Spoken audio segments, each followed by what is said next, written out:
আমার লগে রক্ত গ্রুপ মিলে তো কি হয়েছে খালামণি? তুই তো আমার অনেক ভালোবাসিস, তোর একটা কিডনি আমারে দিবি? আমি আমি তোমারে কিডনি কেমনে দিব? আর তোমারে কিডনি দিলে আমি কেমনে বাঁচবো? বোন, তুই আমার মারে একটা কিডনি দে, তুই আমার মারে বাঁচা বোন। না না খালামণি, এইটা আমার দ্বারা সম্ভব না। আর তুমি তো দিন দুনিয়া সব দেখে ফেলাইছো, আমার তো ভবিষ্যৎ আছে, আমার তো এখন অনেক কিছু দেখার বাকি আছে।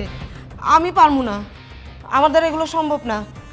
আমি তোমার ভালোবাসি, এটা ঠিক আছে, তার মানে এই না যে আমি আমার নিজের জীবনে ঝুঁকি নিয়ে আমি তোমারই জীবন দিব। এমনিতে তুমি কইছিলা তোমার পোলার লগে আমার বিয়া দিবা, সে কথাও তুমি রাখতে পারো নাই। তোমার পোলা অন্য মাইয়া ঘরেই না বিয়া করছে, আমারে ঠকাইছে। না না, আমি পারবো না, আমার মাফ করে দিও খালামণি, আমি পারবো না।